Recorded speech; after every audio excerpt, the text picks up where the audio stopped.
Assalamu alaikum, hapa Hassan Mwana Ali, mtoto wa nyumbani. Nipo studioni Radio 47, bonge la radio.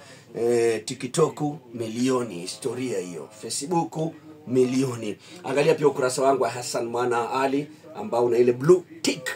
Tuzungumze, tuseme mengi, na pia YouTube Kauleni TV. Bila kusahau TikTok Ali Kauleni. Nasukumana na vijana bwana, wasicheze na mimi. Sasa leo angalia kwenye kamusi ya Kiswahili sanifu kutoka Oxford.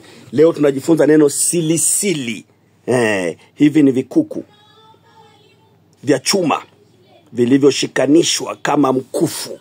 Ndio vinaitwa silisili. Na usisahau baada ya kipindi hiki majira ya saa 5 tutakuwa tunaelekea pale Sarit Center kwenye maonyesho ya vitabu. Nitakuwa pale kwenye kibanda cha Oxford University Press. Njoo tuzungumze mengi. Nitakwenda na mwanangu hapa. Seneta Tom Kimbaraza.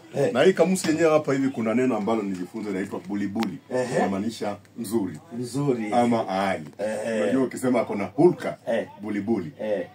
Hulka nzuri. Hulka nzuri. Kamusi nzuri sana. Asante. Kamusi ya Kiswahili sanifu ya Oxford. Huyu ni seneta ambaye ataendeleza lugha ya Kiswahili akiwa bungeni. Watu wa Bungoma msikuangushe bwana. Mimi nitakuwa mbunge bungeni na yeye atakuwa seneta seneteni. Baadaye kidogo wataingia vijana wa Nani Mkali, na upande ule wa pili wa studio baadhi ya wageni wameingia. Vincent Opio aka Maluda ameingia. Nimemwona Ken pia. Video ukichungulia kwa mbali unaweza kwenye dirisha utaona wamesimama wanapiga gumzo kule na Pato mzalishaji wetu.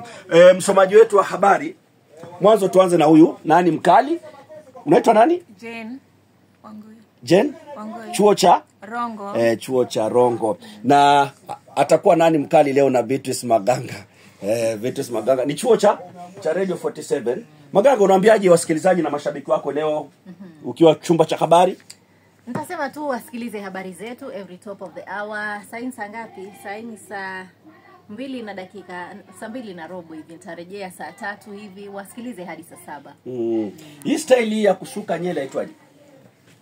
Hizi tu ni lines. Wewe unasema tu nisuke line, ndivyo ulivyomwambia msusi wako? Nenda tu kwa mbele, nenda tu nisange tu lines nzuri safi. Na magashi hizi tu ni style za Malkia. Kwa hiyo nikienda tuseme nisuke Malkia atajua ni.